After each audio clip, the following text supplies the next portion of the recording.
today's topic of conversation is one that I'm sure everybody will want to listen to and hear. We're speaking a lot on our Instagrams at the moment about money and making more money, and how barbers, hairstylists, people in general, whoever listens to this, the general population, can make more money. So making more money in 2024, how to make more money in 2024. Where is a good place to start, Leigh? You talk to me.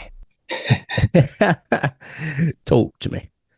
I think a good place to start is addressing, I guess, society and like where everything is right now. I feel like a lot of people, there's a lot of this like money worry around. Everybody's worrying about cost of living going up and everything's getting more expensive and interest rates rising and all that stuff. Which depending on where, like which camp you sit in, if you're well read and you have like an investor's mindset, it's not going to worry you. But if you're not well read and you're just going off of what the news tells you and what Gen Pop kind of tells you, then you are going to be worried, because most people do kind of operate from a fear and a lack mindset when it comes to money and finance. So from my research over the last year and reading the books and listening to the podcasts and listening to the experts, we're just in an affordability correction right now. And that's fine. Historically, that just keeps happening. We will always fall into these affordability corrections. Things go up, things go down, things go up, things go down. That's just like the nature of money. There's inflation cycles, and that's always going to happen. Now, I think it's important to address that, because going into 2024, coming off the back of this year, I feel like a lot of people are going to be in that mindset. They won't aim for more and they won't increase prices or whatever it is they have to do because of that. They're like, oh, well, people can't afford it and all this kind of stuff. I don't buy into that. Even with an affordability correction like we're in, especially in Australia, people still have spare money. Like, I think for the most part, it's about how they allocate their money a week. Most people have terrible budgets. Like, we see it all the time with different people we work with, that it's either a terrible budget or no budget at all.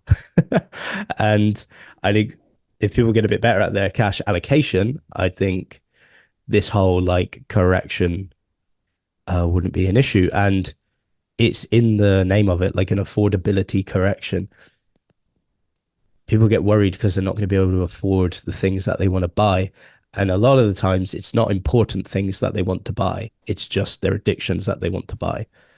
So like shoes, clothes, going out for dinner, buying whatever it is, drinks, cigarettes, this, that, like they're all things that don't matter. And when the affordability correction comes in, those are the things that people say, oh, I can't afford that anymore.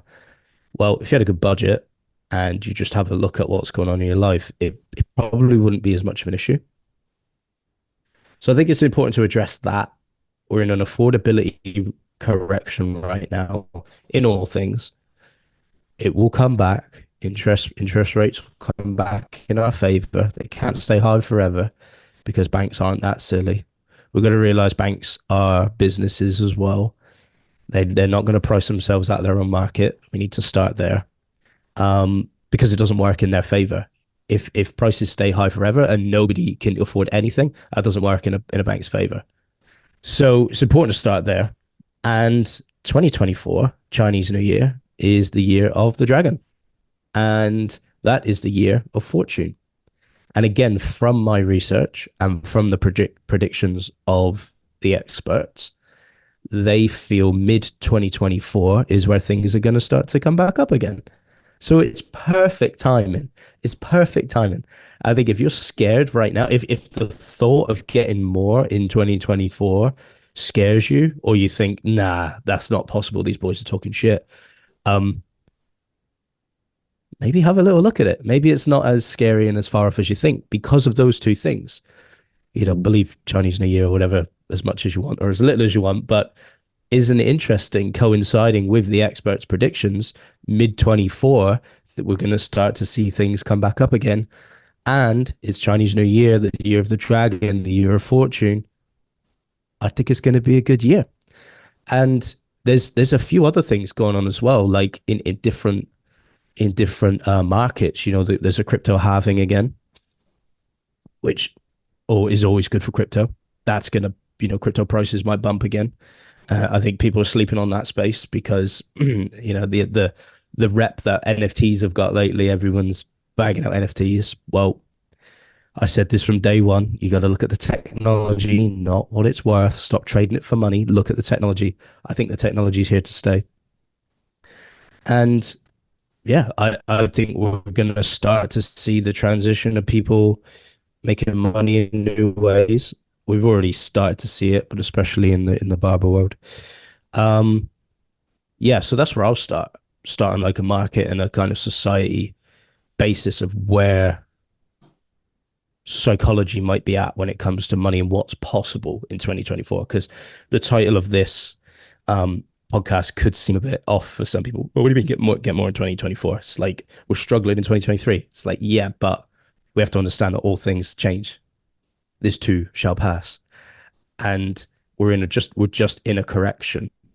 I don't use the word crisis because the experts don't use crisis. They say correction because a crisis means we've got internal disruption. Like back in financial crisis 2008, there was an internal problem where they messed up the mortgage industry. Internal problem, royally fucked it. Like they did fuck it, and that wasn't good for the world. But right now, let's just take Australia, for example. There's no wonder we're in a correction. I mean, what did they do in the lockdown? They just, I don't even know if they printed more money. I'm assuming they just magicked up money from somewhere and just gave it to everybody.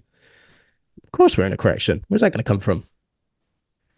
Like, the government just doesn't have a kitty sitting there of like a pot of gold just being like, this is like our rainy day fund for everybody to receive $750 a week for like a year. And bailing out, and that's just on a personal standpoint, and bailing out businesses for X amounts of tens of hundreds of thousands. Like, this is going to come from somewhere. So there's no, I saw this coming. I was very reluctant to jump on that job seeker, whatever it was, payment. I only got it in the later stages of COVID because it was handy and available.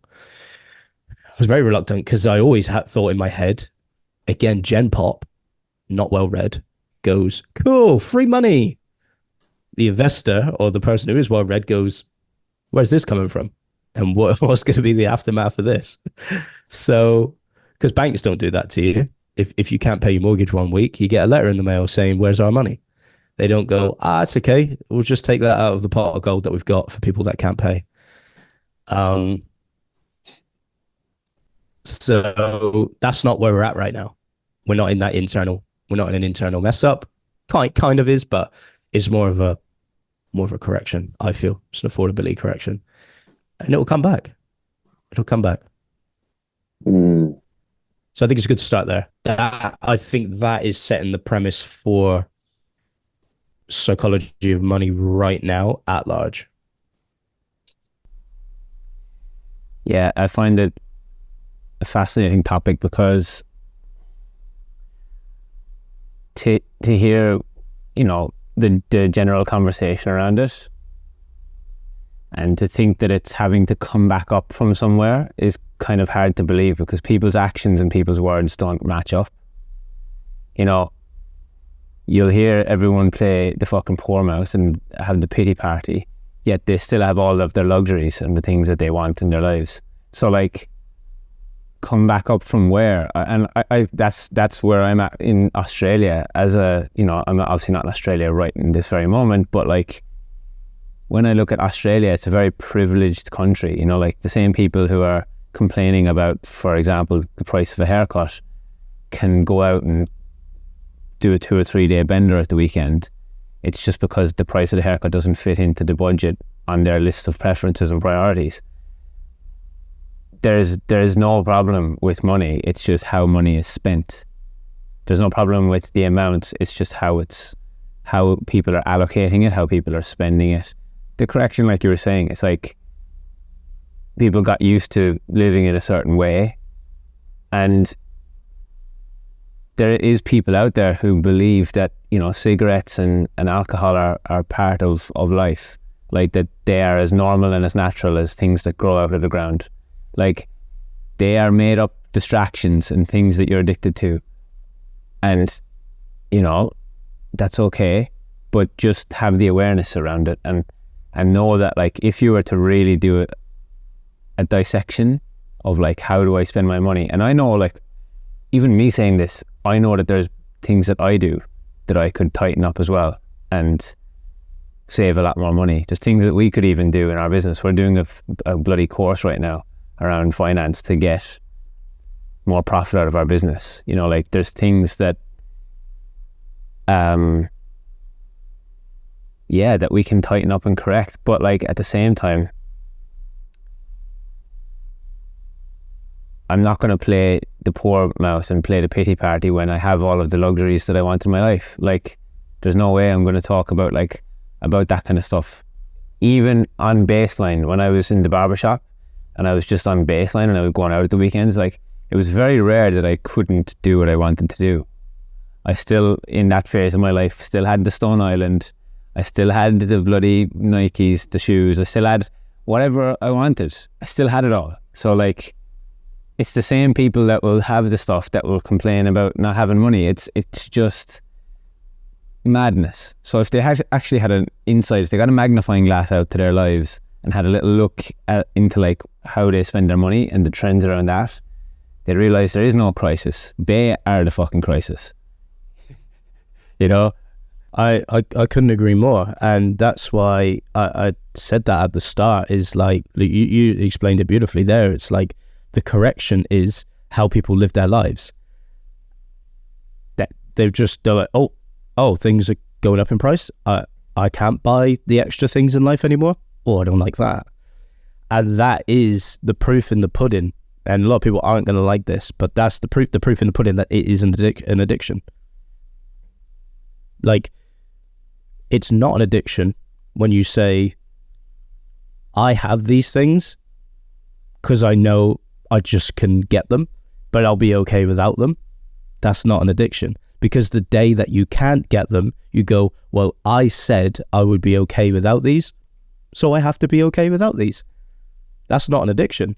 That's going, I realize how good life is right now, and I'm going to allocate X amount of money to this because I can, because I do live in a privileged country, and I'll be okay if I can't do that. And that's my mindset on life. I'm like, okay, well, my main priority right now is our business, my own investments, and my own financial clarity. Like, that's it. I want to be able to pay my mortgage. I want to be able to invest, and I want to be able to do business and live life on my terms. And my health. Those are my main things that I aim for right now. I'm not worried about getting the drinks on the weekend and the new shoes. Like, I'm wearing the same pair of shoes I've been wearing for, like, over a year now. It's like, I don't know many people that do that. Most people change their shoes a lot. I'm wearing the same clothes. I've been whipping out pairs of trousers I've bought freaking 7-8 years ago. It's like, it's fine. It's okay. I think it's really important. I think it's really important to mention and to note this early on, because a lot of our audience don't do that.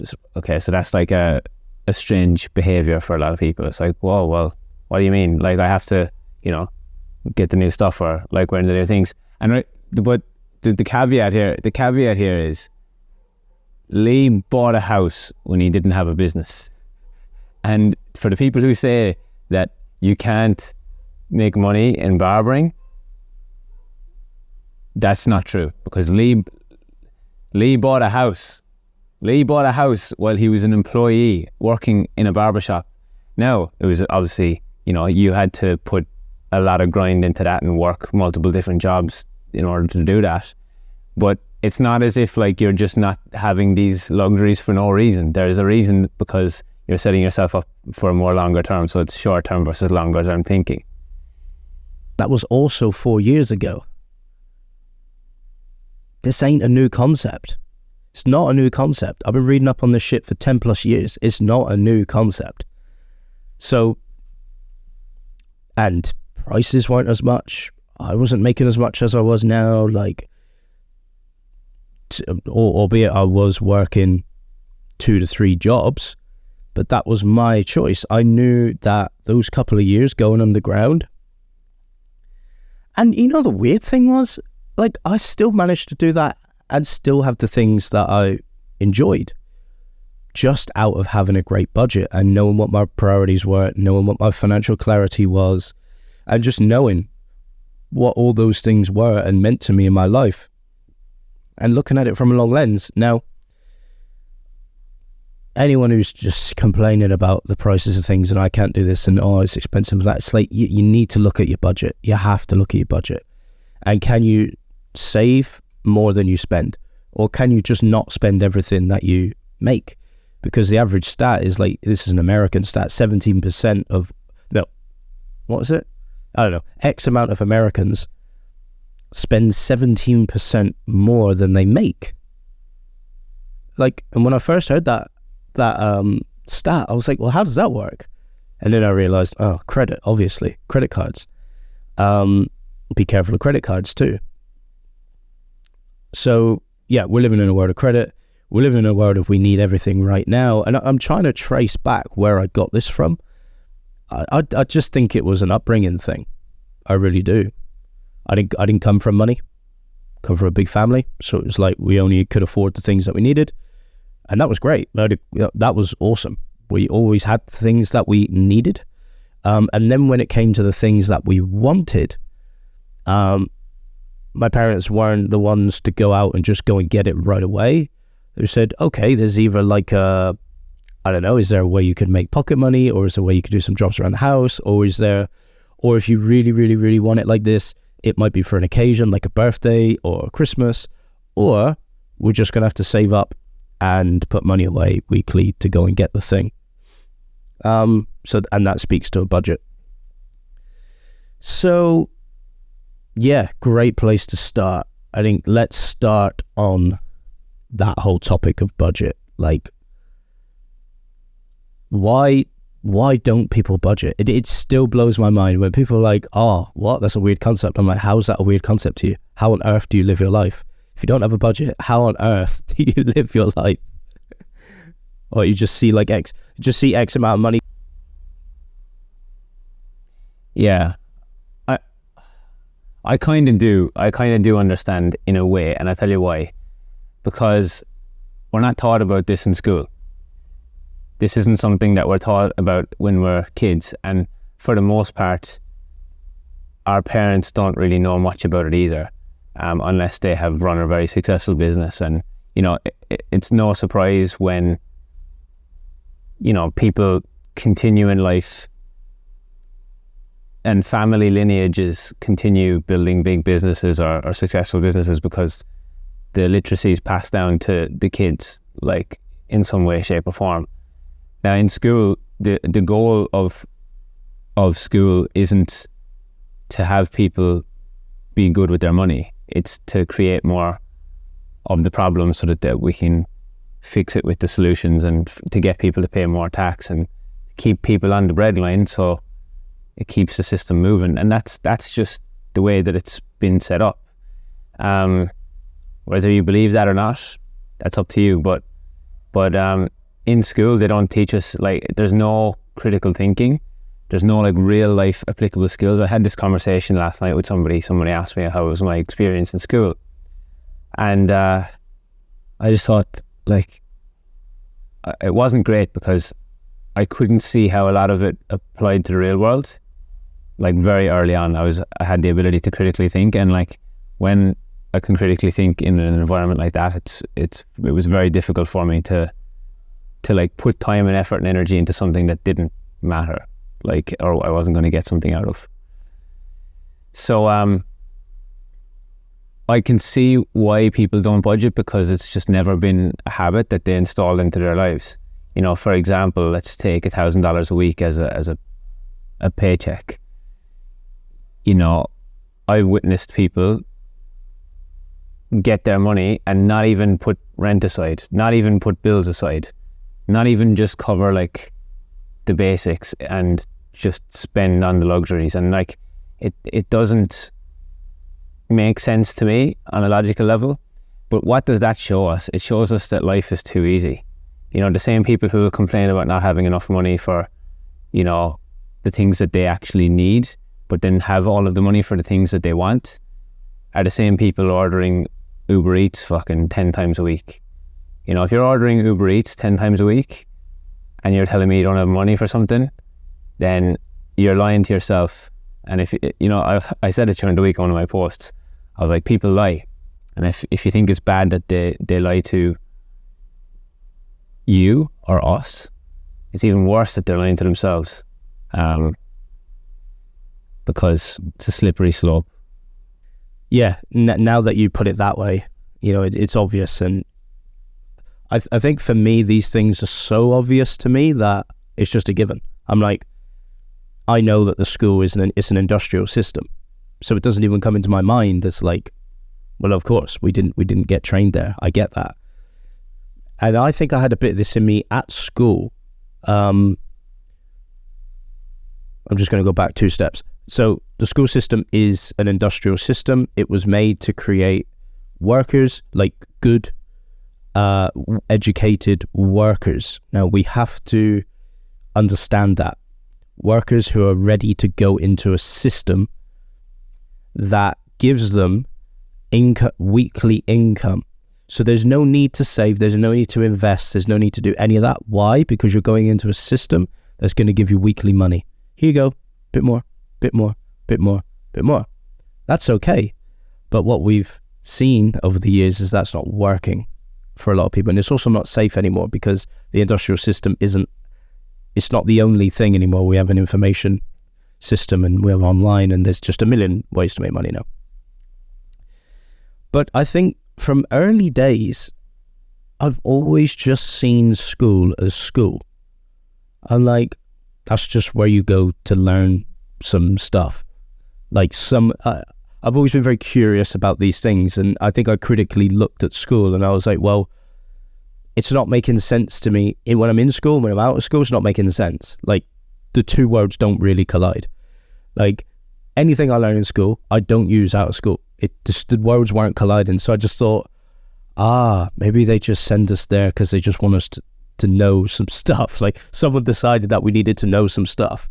So I just critically looked at school and just used my logical brain to get good at school, and then just did other things outside of school. So I've always had a bit of that. And my mum and dad always used to say to me, like, you know, school is the best days of your life.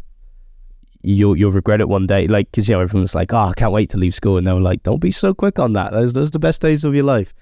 And I'd get curious about that. Like, I wonder why they're saying that. I wonder why they're saying that.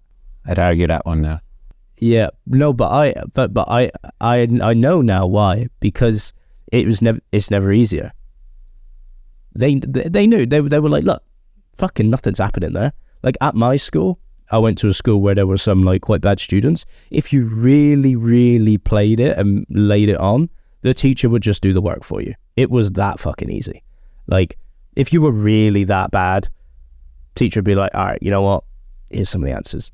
It was that easy. I was with my friends all day. I was being silly. I was being social. I was getting good. I was good at school, so I was getting good grades. It's never been easier. Life has never been easier than those times. Now, I know that's not for everyone, but I think if you ask most people, it's some of the best days of your life. So, yeah, I've never really seen school as like one of those inserts for how money works and life and business works, just because I didn't see it working on the outside like that either. I thought, well, if school was that good, why aren't there more people around me that are like wildly successful? It didn't make sense to me. So yeah, and I think starting work so early, around 15, I was then exposed to, oh right, okay, I'm making money at 15. Like, I clearly don't need like massive, I didn't know, years and years and years in education for them to one day just give me the golden nugget on how to be successful. I was like, I quickly worked out. I was like, yeah, this ain't gonna happen here. So maybe that was it. But yeah, it's obvious now that the school system doesn't set you up for like entrepreneurial success for two reasons. Because it was built on an industrial model. And two, I don't know if that system really wanted hundreds of thousands, if not millions of entrepreneurial successes. Because that, again, that doesn't work in favor for the financial world. No, it doesn't. And, it's for you studying this world for 10 years, for me, kind of studying it a little bit more in the last like 4 or 5 years, it's pretty obvious when you just read a book about this.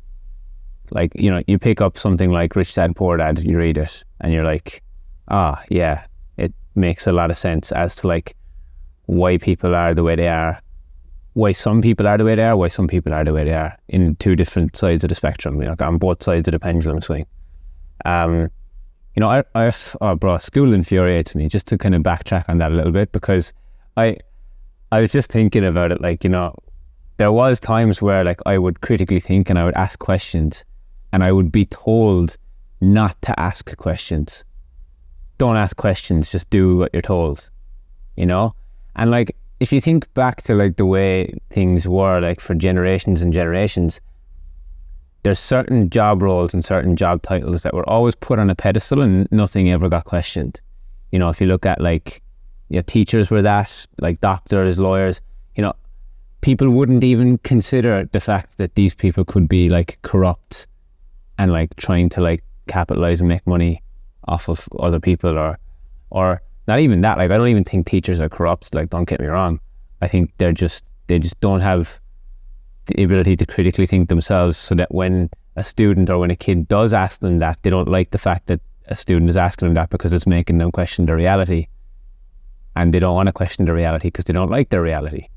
That's kind of what it was. And like, I could spot that very, very early on. I've had some altercations with teachers when I was in school based around that, and I never looked at these people as people that I aspired to be.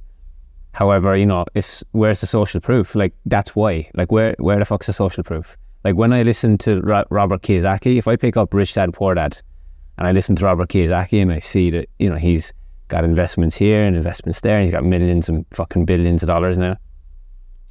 Yeah, okay, I'll listen to that guy because he clearly knows a thing or two about money. Now, like, the only time we're ever taught about like money or anything to do with money in school is through business studies, and they just make that boring as fuck. Most of it's about accounting and tax, and it's to get people into accounting, into the accounting world. It's nothing to do with business. It's actually nothing to do with business. Yeah, so like that's the pretty obvious kind of point out thing to me as to like why people don't understand or don't know how to budget, or why they don't budget in their lives. Because budget, when any words around finance are mentioned, it gets scary. Like, when somebody hears budget, it's like, I don't want to look at it because I don't want to see how much money I know that I'm willingly throwing away, or I don't want to see how little I actually have because I've created this grandiose idea of who I am and what kind of life I'm living, and I don't want to see the reality. Yeah, I used to get a little bit, I remember early days when I had that realization, like deeper realization of what the school system was. I did get a bit disgruntled about it. I was like, oh, damn school system, like, why do they do that? They're just setting us up like this on purpose. It's like, what I've come to peace with now is I just see it for what it is. It's like, okay, that's just a system that churns out employees. That's all it does. It's a system that churns out employees. So me as a quote unquote smart person, whatever, a well-read person, I just have to look at that system and go, well, that's what that system delivers. If I am not willing to actively try and change it, I need to find a different way. And that's where I'm at peace with school now.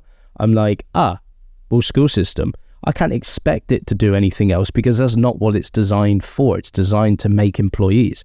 Employees don't act like or think like entrepreneurs, which is sad, and I'm not saying it's ideal, but again, this is where we need to take responsibility for our lives. People do need to take responsibility for our lives. It's like, okay, that's what that's for. I'm also going to do my own education and I'm going to find out these things out for myself.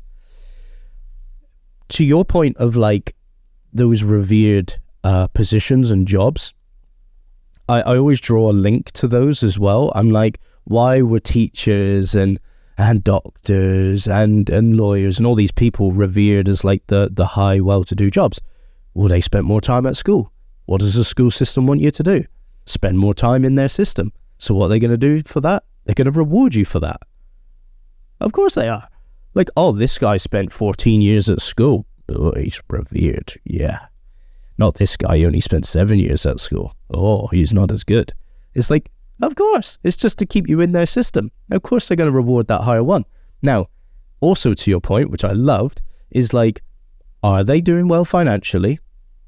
Some are. I think old school doctors would have. Old school lawyers. I'm talking maybe 50, 60, 70 years ago. They might have been doing really well. But since then, that gap has closed massively. Like, I know some doctors that aren't doing that well. I know some lawyers that aren't doing that well. But the caveat there is, this is where we need to zoom out and bird's eye view the system. So the school system reveres people that spend more time in the system. So does the banking system. The banking system goes, oh, you're a doctor, are you? Okay, school system said you spent X amount. Yeah, okay. They rewarded you with more money. Cool. So you can get more money from us. Great. That's just how they're locked in. That's how the system works. And most of those guys are living their lives on credit. It looks like they've got this grandiose life, but a lot of them live their life on credit. You ask them how much cash they have. It's like, I don't even know what doctors make a year, but it's like, how much cash do you have? Okay. So your higher income bracket allows you to just borrow more and have this more fancy life built through credit, which to me is not it's not really life unless it's calculated. Now, Kiyosaki will do that, but it's from an investor lens. It's from a different lens, and it's cleverly done, and it sets himself up for a different world and a different life. Because he'll then set that up in a way where he gets his time back. See, someone who's in the system using their income to get all that money is still strapped, trading time for money. Whereas investors aren't. They trade time for money for a while, set themselves up with investments, then the investments slowly rewind the clock and you get all your time back. And in synchronicity with that, you drop your tax as well.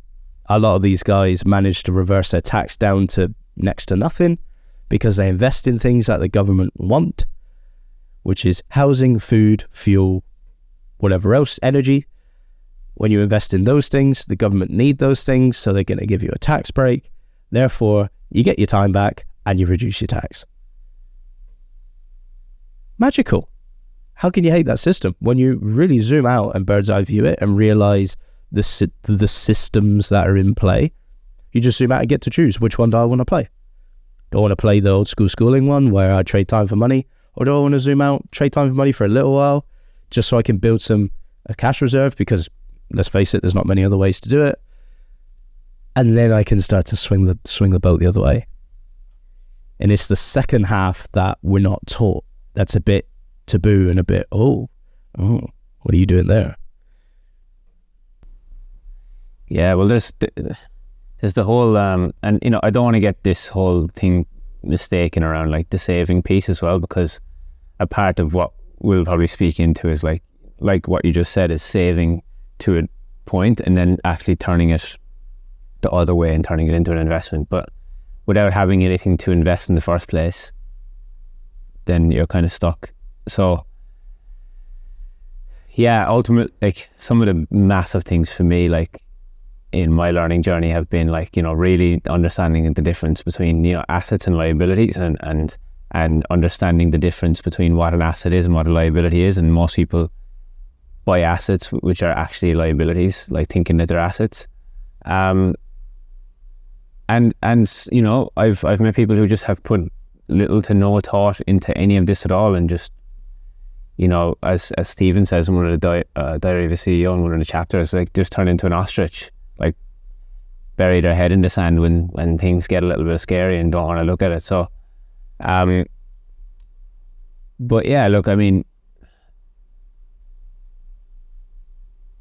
to speak about, like, money is a taboo subject anyway. You know, it's not an emotional thing, it's a neutral thing, like, and it's essentially a made up thing, but it runs most people's lives. And I put up a post the other day saying something around, like, you know, what really irks me is when people say, oh, it's not about the money, bro.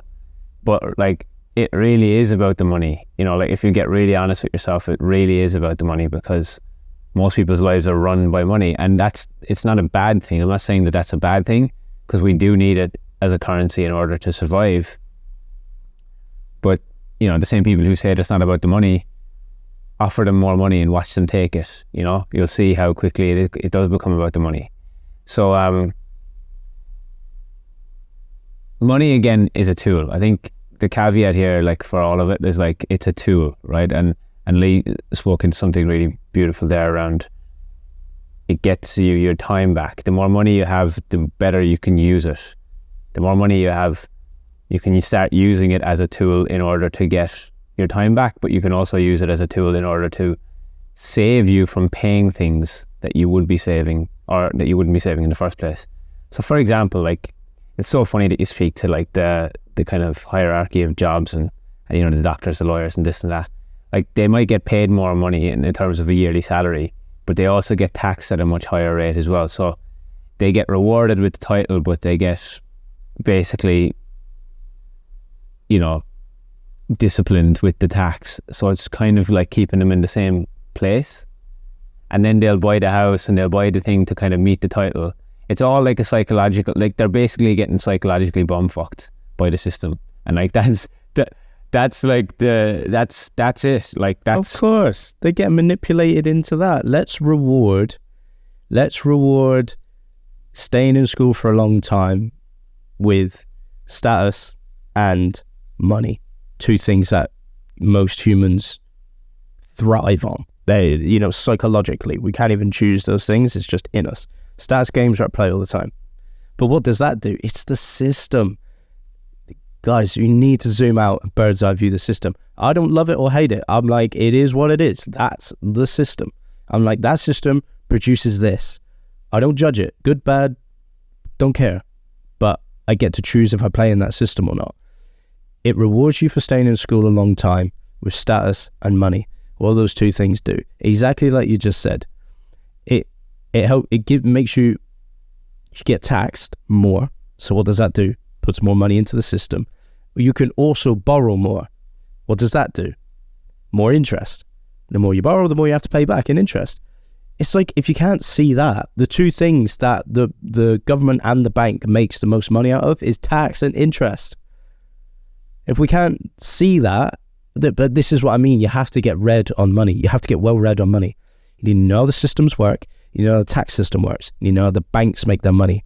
You need to know how the school system works. Once you can join all the dots between the two, again, I don't judge it. I'm like, okay, well, it's the system. I can't really change it, and I don't really want to put the time and energy into changing it, because that's a big job.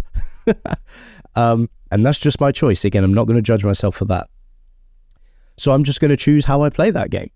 Where am I going to go in the triangle of tax system, interest system, and education? Where am I going to go in there? I've done my formal education.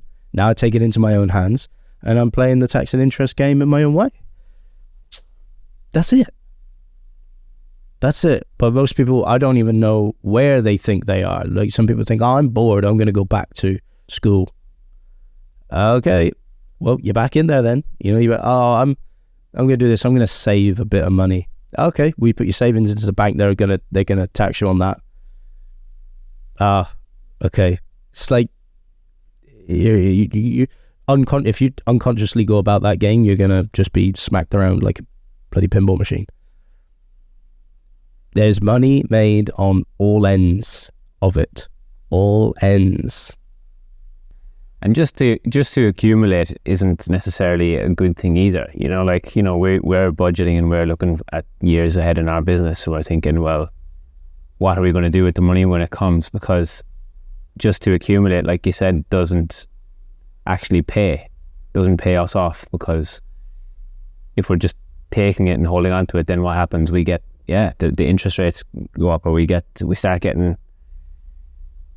losing money. So, you know, I think a really great place to start, you know, if you want to start making more money in 2024, is to really start to become well-read on certain things. Get some books, read a bloody book on it, like read Rich Dad Poor Dad, to start there even. That's just like an entertaining book that kind of speaks into the mindset of basically everything that we've spoken about so far, and does it in a really compelling way. So that's a really great place to start. I love that you brought that up, because I just went and grabbed the book. So before you even read Rich Dad Poor Dad, this book changed my whole life. Where is it? It's called Coined: The Rich Life of Money and How Its History Has Shaped Us. A fascinating account that weaves together history, philosophy, and personal anecdotes, riveting and thought-provoking. So, this book tries to trace back where money came from. And it's fascinating. Why and when and where did we start using coins? It's called Coined for a reason. What I learned, one of the biggest things that I learned in there, is the credit system is a lot older than we think. Credit has been used for a long time, even back to like ancient Greek times. The government would give the poor lines of credit. They'd give them like credit sheets. And if they couldn't afford the food, they'd be like, right, here's this credit sheet worth, I don't know, let's say 2 pence. And then they go and buy the food, and they were like, we want that back within X weeks or X days. It's been used for the longest time. But we just need to understand the systems. And so read this first, Coined by Kabir Segal. Read that, and that will help you to understand money. What it is, where it's come from, why do we even start using it, and how has it changed over time? One of the interesting things as well, it's changed between paper and coin, like paper and metal, loads of times throughout history. It's gone to paper, it's gone to coin, it's changed material of coin, it's changed material of paper, and then when different dynasties come together, they've changed the type of coin and blended coins together, and it's so interesting to really get to the base of that. And one of the really interesting ones was in Egypt, ancient Egypt. They even had a way to calculate interest that year due to the height of the water in the River Nile. So they would go off how much water was in the Nile, would dictate how well the next seasons of crops were going to do, which would dictate tax rates and interest rates. Genius. Too much water, bad season because it's going to flood out. Too little water, also probably not so good. Just enough water, all right, we're on. And the amounts would fluctuate. So there's always systems at play. We have to understand the systems. So people that judge, oh, this is too expensive. Oh, I can't afford that. I don't want to hear it. We need to understand the systems at play, because the systems don't care about you. It's the opposite way around. You care about the systems.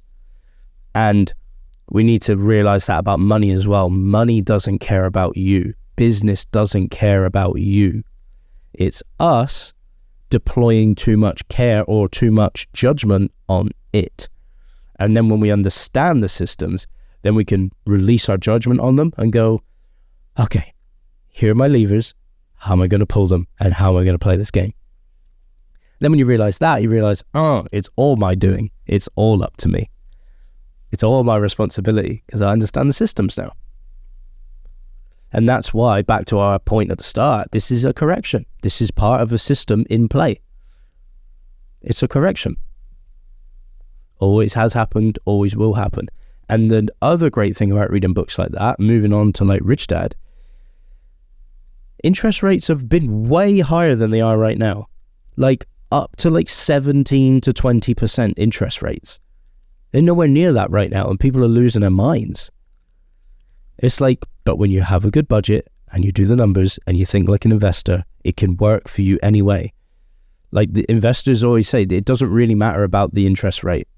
It matters about when I buy. You make your money when you buy. And that's the trick. It's easy to lose your mind on something that you can't control. Like, it's easier to blame something else than to have a look at what you can control yourself. Because ultimately, you know, the same people who are losing their minds about the interest rates are spending hundreds of dollars a week on Uber Eats. So it's like, well, but we have to eat, you know, like that. And that's the kind of the argument, but we have to eat. It's like, yeah, but I get that, but it's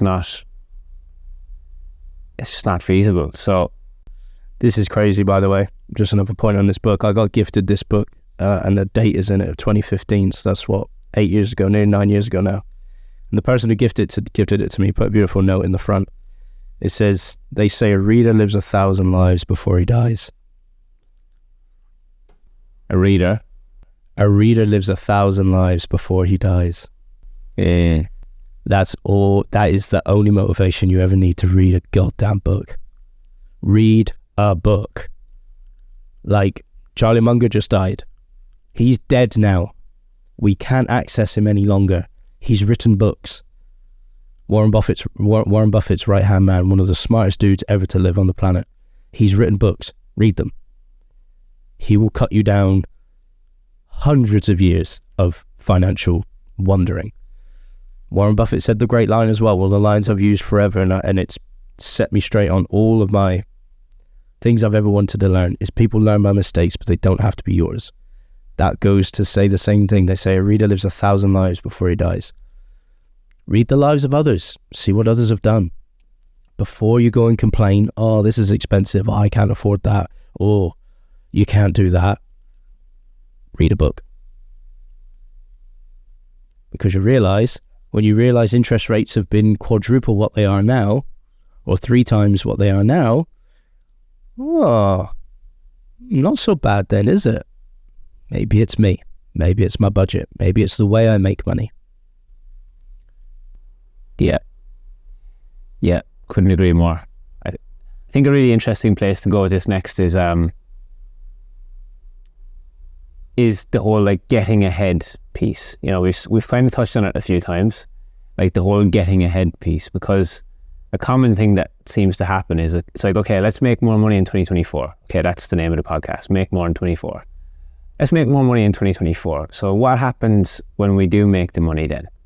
Because this common thing happens where, you know, and my dad actually said this to me pretty early in my life. He was like, it doesn't matter what you make, because if your habits stay the same, you're going to spend it all anyway. So it's like, because he's like, I made $100 a week and I spent $100.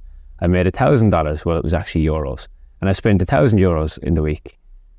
So if your lifestyle goes up with your pay increase or the savings that you're making, then you're always going to stay in the same position and you're never going to get ahead, because there's an inability to just ride it out for a couple of seasons, you know, ride it out for a few seasons and just downgrade your lifestyle. You know, like you would have heard this, if you're listening to this and you're on Instagram or you're on the internet, you would have seen these things pop up over the years.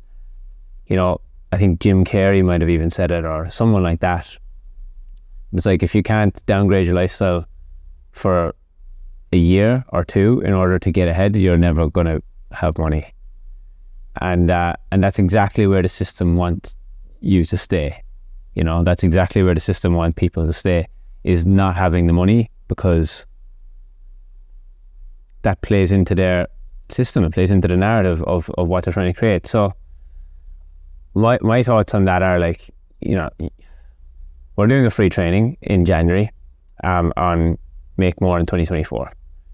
Now we'll get into a little bit more of the tactics on that in the free training, but like personal budget and actually putting some cash away and stacking some cash is essential for a few seasons if you want to actually get ahead Just borrowing more money and just being behind the whole time isn't the answer. Going on credit isn't the answer. That's actually just keeping you in the same position. Yes, it might look like you're getting ahead. It might feel like you're getting ahead, but really, if you came back to your balance sheet of life, it wouldn't make a lot of sense. So, yes, the balance sheet won't be there. And it's just a wild concept, but that's what happens is like there'll be increase. For example, right? Let's just take barbering because we know it quite well. The barber who increases their prices and now has extra money and then buys the designer clothes because they have the extra money is still in the same position that they were in before. They just have really expensive items of clothing. And people might look at that as an asset, but it's not an asset because assets make you money. They don't cost you money. Yeah, well, that's what I was going to say earlier. Let's define an asset and a liability. Anything that doesn't make you money is a liability. Anything that makes you money is an asset. A car is a liability. People think cars are assets. Cars are a liability. Unless it's a rare car that is going to go up in value. But that's not something you just go and buy. That's an investment. If you go and buy a car that is going to increase in value because it's rare or it's vintage, that's an investment. That falls into thinking like an investor because you're buying something to make you money. It's an investor. That's why time is the biggest asset. It's a cliche saying, but time is the most valuable asset that you have. Why? Because there's infinite ways you can make money with your time. Time is the only thing you have. It's the only thing we all have is time. And we all have the same amount in a day anyway, depending on when it's going to end for us. But we all have time. That's all we have. And we've got to get smart about how we use it. So back to your point of getting more in 2024, the whole thing needs to be started with a why. So why do you want more money? And even earlier than that, or then, okay, I want more money. Why do you want more money? Even for the person, the barber, hairdresser who wants to put their price up, why do you want to put your price up? You got to know why. If it's just to buy more clothes and buy more shoes, okay, good for you. Maybe that's a conversation you need to have with yourself, because I guarantee you're going to be in the same position this time next year. You'll be going, damn, now I need more in 25. Oh, and then you're going to go, damn, I need more in 26 now. Guess what? In 10 years' time, there's probably going to come to a point where you and I are going to go, we don't need any more. I don't need to get any more. The hunter-gatherer days are over. I'm done. And I'll disappear off the radar and I'll go and live my life. See you later. But that's not the trajectory for most people. Most people, it's just to get more, get more, get more, get more. Not knowing why, not understanding the systems, not realizing, I'm just perpetually in this system. Damn. So I think it's really important. If anybody wants more in 2024, start with a why, and then to build it out from there. Really understand why you want more. And I'm not trying to put words in your mind, but I would highly recommend getting more to set yourself up for the future. Don't get more in 2024 because you want the nice car, you want the nice shoes. Keep your living costs and standards the same, if not lean it up a bit, retract it a bit. And then, because when you do get more in 2024, it's going to feel like even more. If you can save yourself $100, $200 a week, and you manage to make an extra $100 to $200 a week, you've just netted yourself $400 extra a week. You do that for the whole of 2024, it's going to be looking good. Yeah. I think it's important to. It's really important to understand like the why behind a lot of things, because I feel like right now what's trending is like everybody getting to like the $100 price point, right? Like that's like a trending thing. Okay, we get to the $100 or we get to whatever crazy amount of dollars people are charging, and it's like this it's very similar to the system that school has set up in terms of like hierarchy and status, and people are chasing that without, if you're doing that without a clear reason why, then you're doing it from ego and you're not doing it from logic. You're not doing it from a place of strategy. And we're very quick to judge people who are charging massive amounts for haircuts. You know, I'm just going to say it, I've heard so many people judging Henry, HH Barbers, for putting his prices up to $250, $300. But the same people don't understand his strategy. We don't even understand his strategy. And I would hope and I would like to think that, have you ever thought about like, maybe he's got enough money and he's actually exiting? Maybe that's an exit strategy. Maybe he's pricing himself out of the race. So for everybody else that's following him behind, not knowing his strategy, whilst he gets to the edge of the cliff and takes off in a fucking rocket ship, some people without the strategy are just going to fall off the cliff and their business is going to plummet because there's no strategy behind it. It's like, at what point do you literally blow your business up, and not for the good reason? Like, so I would hope and I would think that Henry has a strategy, because I've heard him on a podcast speaking about how he's bought his mother a business and he's making investments. He's not a silly boy. Clearly he's doing this for a reason. So the people who are judging him, just maybe pause on it for a second and just think, I wonder what his strategy is. Because to look at the world through your own worldview isn't always the wisest thing to do. Like, expand it a little bit, just start to think, okay, well, what is actually his strategy here? And if you don't have an exit strategy, if you're climbing that ladder without an exit strategy, then it's a dangerous ladder to climb, because you can get to the end of the rungs, you can get to the last couple of rungs and you don't even know that you're there, and you think that it's going to keep going, but it may not. I love watching Henry do what he does, and what I see is it's him just leveraging his time. The biggest asset that he has is his time. He's leveraging it. Brilliant. And I'm going to go optimistic here, and I'm assuming that he's got some sort of investment plan going on. I would assume he does. Brilliant. Good on you. That to me is smart, because where a lot of people get butthurt is two things. People start to talk to the value of the product. Oh, it's not worth it. Oh, it's not good enough. Oh, I'm better than that. Oh, okay, cool.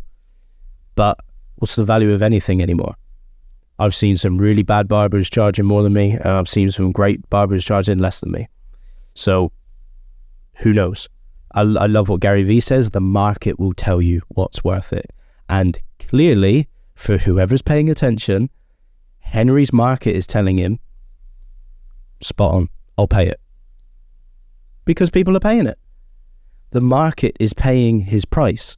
So that means it's worth it to some people. There are people out there that will buy it.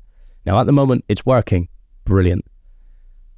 That's all you ever need to look at. That's the only metrics I look at. Clearly, he's leveraging the only asset, the biggest asset that he has is time.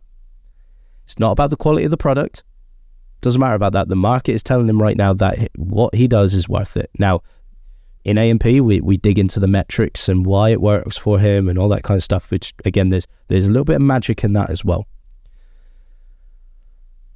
Also, where people get butthurt is this whole deserved energy. Most people come at that price point. So now, say Henry's up at $300, right? There are some other people that go, right, love it, appreciate it, respect it. I understand his methodology, understand his mindset. I'm going to try and replicate that one. Because I want to invest and I want to escape and I want to set up a life of freedom and invest and have financial independence. But there's a massive percentage of people that come at it with deserved energy. Oh, well, I deserve that. Well, I do good haircuts, so I deserve that. It's like, but deserved energy is not a good place to come at it from, because deserving, acting like you deserve, is trying to pedestal yourself above everybody else. Welcome to the game of life, my friend. We're all cut from the same cloth. We all deserve the same thing. Anybody under the sun deserves the same thing. We're all on the same terrain. We're all doing the same thing. We're all humans doing the same thing. So we all deserve. So just to get into deserved energy, well, I deserve that because I do good haircuts and I work hard and whatever. Good for you. But that's not really how the market works. The market doesn't reward the deserved. It rewards those who are smart and those who are bold and brave and have courage.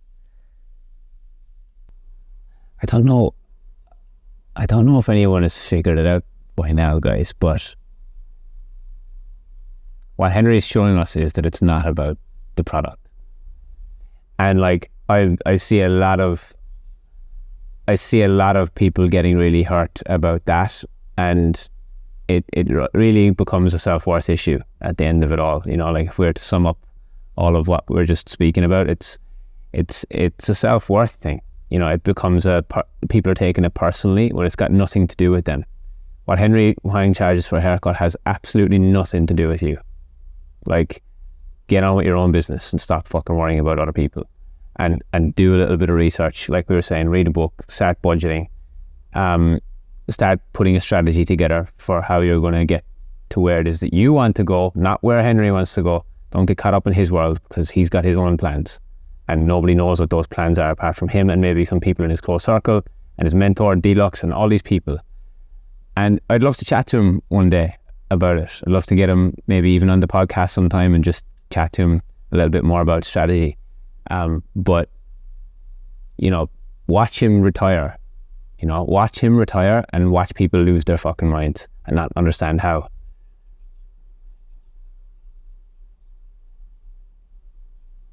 I reckon he'll be done by the end of 2024. I reckon he'll be out. Like, he could be out, you know, like that's a call that I'm going to make now. So like, you heard it here first. But look, if you don't know, he's a great example. He's a great example of somebody to watch from afar, because, you know, the old school barbers ain't going to give you this advice because they're the ones who want to keep you in the system as well. It's kind of like they want to just keep you there working on the shop floor because it benefits them. They ain't going to give you this advice. Like, you know, you got to be thinking ahead. You got to be thinking, okay, well, with some of the money that I can save. And this is the thing, right? Like, getting your haircut prices up isn't the way to make more either. You know, you got to diversify how you're making your income. Just raising your haircut prices isn't the goal. That's not the goal. So what I was going to add to your point a minute ago was, please, guys, please, if you take anything from this podcast, start to think like an investor.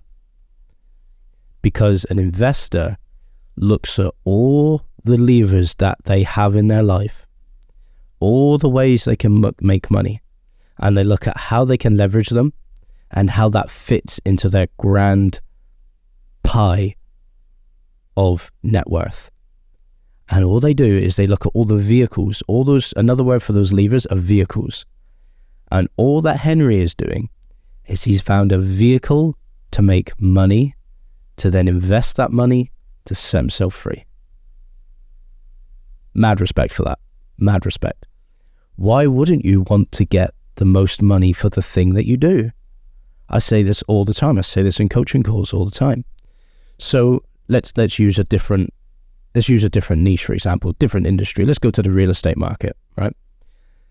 We have an affordability correction right now. A lot of young people can't get into the housing market. But do you think all of these homeowners are going, you know what, little Dave, you can't afford this? I'll give you my house for 50%. It was worth, I did want 500,000 for it. Because you can't afford it, I'll give it to you for 250.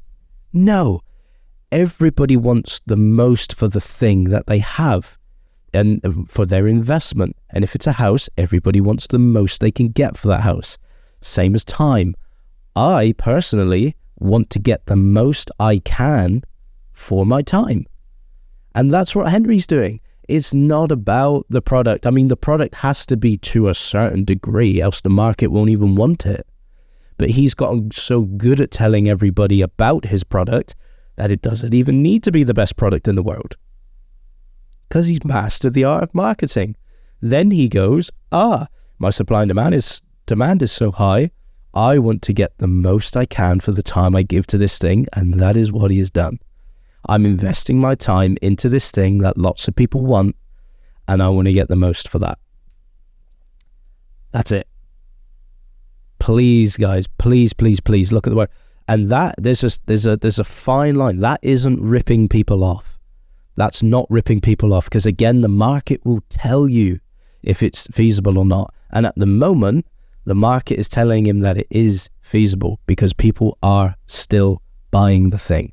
Now, I'd love to know what the ceiling is. And if anyone's going to test it, I'm going to let him keep testing it because I'm enjoying watching it. There will be a ceiling at some point. I don't know where the ceiling is, but at the moment, the market still tells him that it's feasible. That's not ripping people off.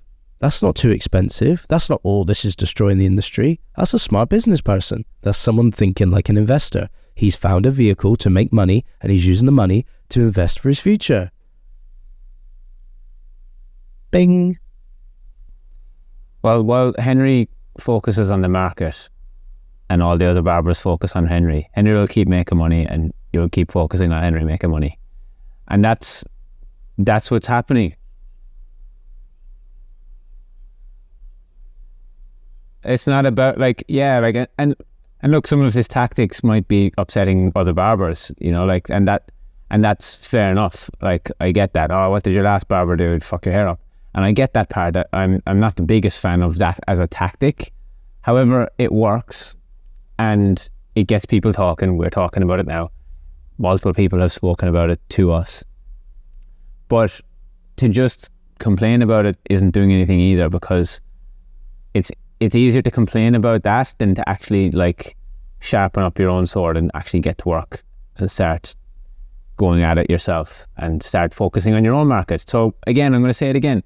While Henry focuses on the market and what the market's telling him, other barbers are focusing on Henry, and Henry's keeping on making money from the market, and you guys are just focusing on Henry making money from it. Don't worry about it. Don't worry about him. Just look at it as an experiment. Look at it as an experiment as to what's possible, and take bloody fucking some notes and take some inspiration from it. And it doesn't mean, this is the thing, it doesn't mean that everybody has to follow that. I'm getting fucking all sorts of messages at the moment about that kind of stuff. It doesn't mean that you have to follow that strategy. You don't. You can make more money than Henry at $100. It's not about doing the 40-hour a week. It's not about doing 50 haircuts a week. Henry's doing that so that he can do less than 5 haircuts a week, so that he gets his time back and then he can make more money with that time. And that's exactly the strategy we used as well with our multiple income streams. So it's not just about putting your haircut prices up. It's about looking at multiple income streams, like from what other skills can you acquire that are going to make you money? What other things can you have on the side that are going to make you money so that you can get your most valuable asset back, which is your time? And the quote that comes to mind, and which I love, is don't hate the player, hate the game. Don't hate on Henry, hate the game. And if you really dig that one layers deep, people will go, oh, well, hate the hair. No. What game is he playing? He's not playing the hair game. He's playing the marketing game. Don't hate the player, hate the game. You can start to hate marketing. Well, what do you hate about marketing? Oh, when you realize all marketing is human behavior. We're at the bottom now. Can you hate human behavior? Maybe not. So to hate on what he's doing is actually quite silly, because you're saying we hate human behavior. I hate that humans are the way that they are. I wish they weren't the way they are. Okay. You could come at it from that stance, or you can learn marketing like Henry's done, and you can play with it. You can pull the levers. You can realize the system that you're in. I love it. I can't wait to do the free training. We're going to dig into more tactics on this. We're just keeping it on the surface here, but it's important to preface the foundation of where everybody's at right now. It's amazing. I love it. And this is why, our coaching group is so powerful, because we just bird's eye view the whole thing and just pick up the bits and go, well, that's why that works. That's why that works. Use this, use that, try this, try that. It's so cool. But to your point as well about multiple income streams, I think it's important to do that. What was it? Warren Buffett speaks to, the average millionaire or billionaire has 7 streams of income. Now, you don't have to have that many, but a couple's quite good because no one revenue stream is reliable anymore. No, you need a couple. You need a couple if you really want some self-care. Like, you know, this is the thing with barbering is like, if your only means of making money is through cutting hair, then you have to cut hair in order to make money. And what happens when the day comes that you either don't want to or you can't? Now, just to back it up a second, I just want to say one thing as well. The same people who will complain and give out about Henry wouldn't be complaining if that money was coming into their account. So really, like, it's a big thing to look at from an overarching point of view. But yeah, look, something to add to your point as well of, like, you know, most people are chasing the price point thing on their haircuts because it is the only way they make their money. But that's setting yourself up for your own trap. Exactly. Like they go, I need to charge more, I need to charge more, I need to charge more, I need to charge more, I need to charge more.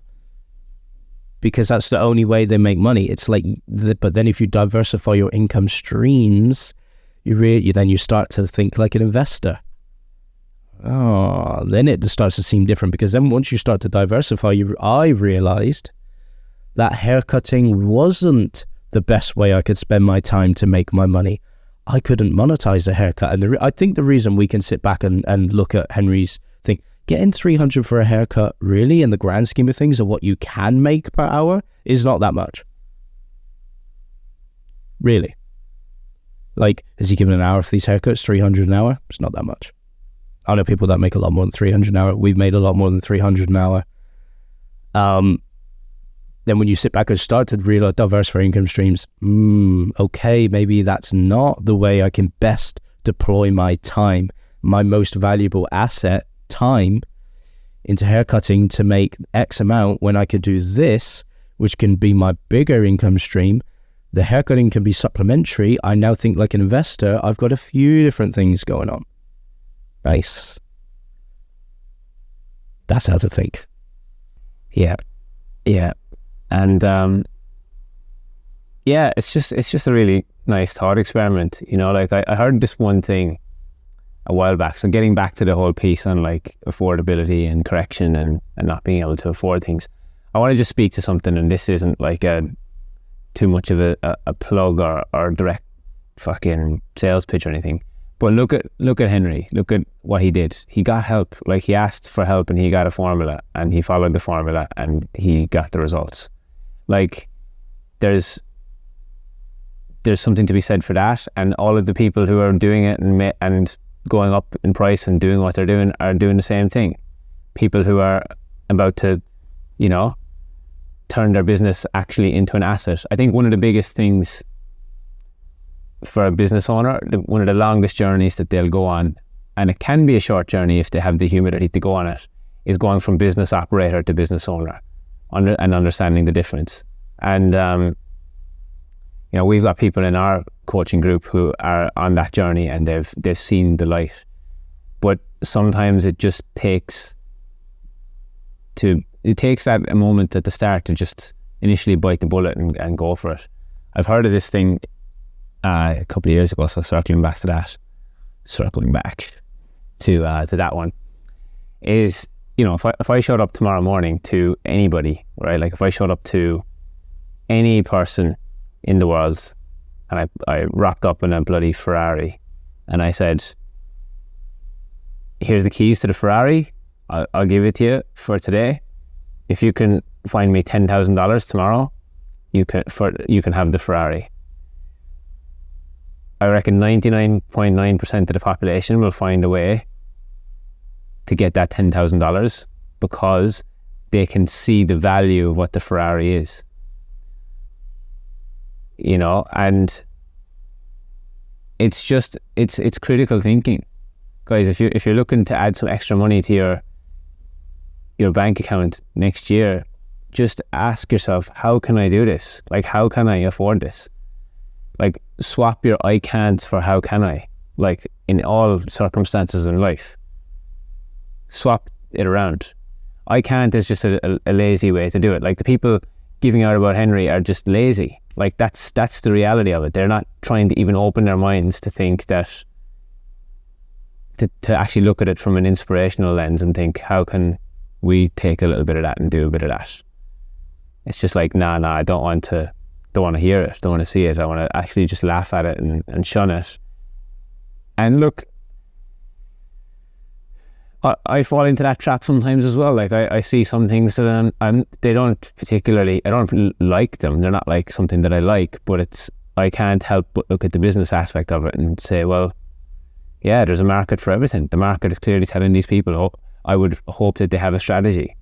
I haven't seen people do it by themselves yet. They've gotten a coach, they've gotten Deluxe, they've gotten whoever they've gotten, but like, and they've seeked help, and now they're on the other side winning. I love, to put a perspective on, trading time for money. Gary Vee was speaking about this on one of his latest podcasts about just the price point of everything. There is a market for everything, and the market will tell you whether that's okay or not. And at the moment, all we're hearing is other barbers hacking on it. Oh, that's ridiculous. Like, but people are still paying it. He was talking about his public speaking price. He charges $200,000 for an hour of his time. $300 an hour isn't a lot. $200,000 an hour is decent. So, and that's just for hot air. That's hot air. He's just speaking hot air, and half the time it's like he's just making shit up. Like he's just doing Q&A and being like, right, what comes at me? Like, obviously he's got lived experience through business, but like he's not physically walking people step by step through how to change their businesses. He's like, cool, Q&A, fire at me. Okay, guys, that's your hour. That's 200K. Thanks. But what are they paying for? They're paying for his time, and they're paying for his opportunity costs, because he could get booked for the same thing, or he could be putting the time into his own business and making the same money. So it's not even just, it objectively is hot air, but it's not, because it's brand. And I met a promoter here in Bali, a guy who kind of like books acts and brings people over to Australia, New Zealand, and some places here in Asia as well. And he said, I think it was like 2 years ago or something like that, he booked Central Sea to come to like do some show in New Zealand for like $20,000. Central Sea is a rapper, if anyone isn't familiar. And this year he booked them again for New Year's Eve, $700,000 in a couple of years. So his price went from $20,000 to $700,000 for the same thing, hour and a half, 2 hour show, maybe, could be an hour. So there you go. Like if we talk about it from an hourly standpoint, Central Sea makes $750,000 or $700,000 an hour. It makes Henry's hourly rate look like peanuts, not even peanuts, the bloody fucking salt on the peanuts. So like, don't get caught up in like the world view of other people. Like, and I mean, look, I really do believe that like it's very, barbering can be a very insular community. People can get very caught up in like, this is just what life is, and life is hard, and like, this is just how much we can make per hour, and like, in order to make more I have to do more, and it's not always the truth. Like, there's a lot more ways that which you can diversify and save and invest and get yourself out of that situation. But it takes expanding yourself. It takes putting yourself in environments, putting yourself in situations where you're actually exposed to this information. And if you're listening to this podcast and you got this far, good on you, because a lot of people would have been triggered and probably left at a certain point because they don't like the uncomfortability of the conversation. But guess what, guys? Tension is the chemistry of change. We need to have uncomfortable conversations if we're trying to create change. And we're not here to please everybody. And we want to use these as qualification conversations as well. So yeah, look, ultimately, if you want to change your life, you need money to do it. Like, I'm not going to beat around the bush. Like people will say it's not about the money, this and that. That's nice. That's a nice self-soothing strategy for people who don't have money, but it's not going to get you anywhere. You need money. Like that's just the currency that we're dealing with. So if you want to make more money in 2024, if you want to diversify your income streams, if you want to have a better strategy for your personal finances, you want to have a better strategy for your business finances, you want to know a little bit of insight into how we do it, and how we help our clients do it, join us in our free training in a couple of weeks. Just reach out and ask us for the link, and we'll send you the link. But yeah, in that session, we're really going to dive into a few of the different ways in which you can diversify, and then we're actually going to help you with that as well if you need the help then as well. It's not like a case of like, oh, here's just the thing, go do it by yourself. Accountability is a massive part of it, and getting oversight and getting overview, because we might think that we have the best ideas in the world, and we've seen it ourselves. You know, we've changed our fucking business model about 3 times since we started, and we haven't even been in business for a year, just because there's always a better way. And we're in a fast moving world. It's fast paced, and if we don't keep up, we will get left behind. So you know, it's important to always assess, come back to the drawing board, look at what's going on, see how we can improve. And as our good friend Alex Hormozy says, if you don't track it, you just don't care. Like, if you're not tracking anything, you don't fucking care. So like, if you're not tracking your money, you don't understand anything about it, you clearly don't care about it. And that might seem harsh, and it's also very, very like, what's the word? Fuck my brain. But it doesn't make sense, because if you don't care, if you're not tracking it, but you spend all your week working for it, but you're not tracking it, then what kind of cycle is going on in your life? It's hypocritical. That was the word I was looking for. It's actually like hypocritical in a way, because it's like, well, it just doesn't make sense, like, to me. And guys, I've been there, and I've had to swallow the pills. I've had to take the critique. I've had to take the hard lessons from mentors, coaches, and you know, I'm still learning up to today. So I'm not sitting here like I'm some sort of bloody financial expert, but right now we don't seem to ever really have any issues with it. So, and that's come from diversifying income streams. And in the free training, we'll help you figure out some ways in which you can do that as well.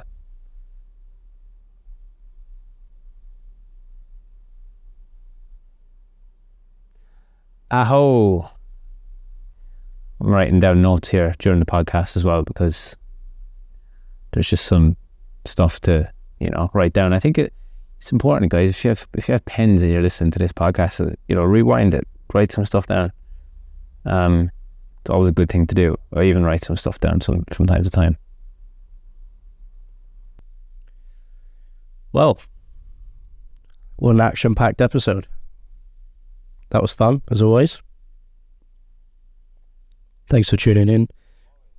Thanks for joining us, guys. We always appreciate the love. There's a lot of love around here.